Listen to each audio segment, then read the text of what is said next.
দেখুন আমি একটা সামুদ্রিক মাছ রান্না করছি পেঁয়াজ দিয়ে, আলু দিয়ে।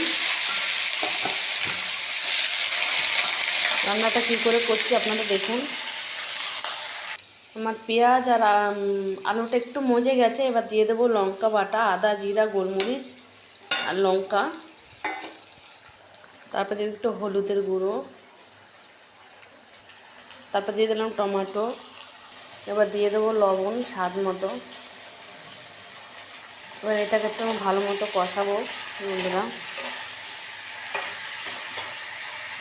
এখানে মশলাটা সুন্দর করে কষানো হয়ে গেছে। দেখুন বন্ধুরা তেল ছিঁড়ে দিয়েছে, ওই দেখেন পুটপুট করে তেলটা দেখা যাচ্ছে। আর আমি এখানে দিয়ে দেবো নুন হলুদ আর তেল দিয়ে মেখে রাখা মাছগুলো।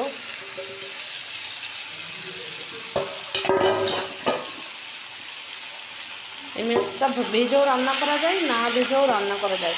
এই মাছটা এর আগের দিন ভেজে খেয়েছি, আজকে না ভেজেই খাবো। এটা কষানো হয়ে গেলে আমি দিয়ে দেবো 2 কাপ পরিমাণের গরম জল।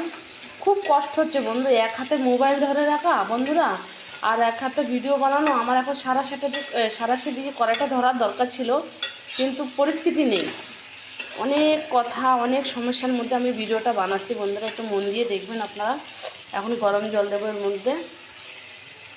আমি মশলা করার সময় শিলনোড়াটা ধুয়ে জলটা তুলে নিয়েছিলাম, সেই জলটা একটু গরম করে নিয়েছি। এখন আমি এর মধ্যে ঢেলে দিলাম। এক হাতে মোবাইল ধরা আর এক হাতে তরকারি নাড়াটা খুবই সমস্যা হয়ে যায়, কড়াইটাকে ধরতে হয় সালাসি দিয়ে। তবু করছি কষ্ট করে আমার বন্ধুদের জন্য। বন্ধুরা আপনারা একটু সাপোর্ট করবেন, কারণ বাড়ির লোক পাড়ার লোক কেউ সাপোর্ট করবে না। আপনাদের সাপোর্টে আমি এগিয়ে যাওয়ার চেষ্টা করছি বন্ধুরা। বাকিটা আমি আপনাদেরকে দেখাচ্ছি। তো বন্ধুরা এখানে আমি আরেকটা গ্যাসে শাক ভাজা করব। দেখুন আমি তেল গরম হয়ে গেছে, এখন দিয়ে দিচ্ছি শুকনো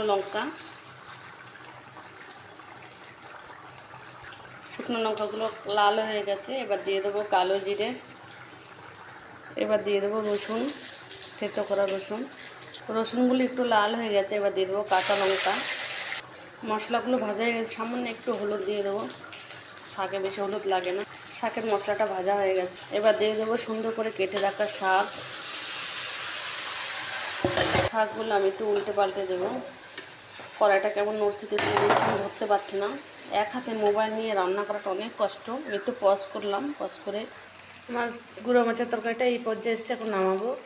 বন্ধুরা দেখুন রান্না কমপ্লিট। এদিকে গুঁড়ো মাছের ঝাল এরকম হয়েছে, এদিকে শাক ভাজা এমন হয়েছে, আর এটা তার আগে করেছি নিরামিষ তরকারিটা। আর এদিকে দেখুন রান্না শেষ, গ্যাস ট্যাস সব পরিষ্কার করা কমপ্লিট, প্ল্যাটফর্ম পুরো পরিষ্কার।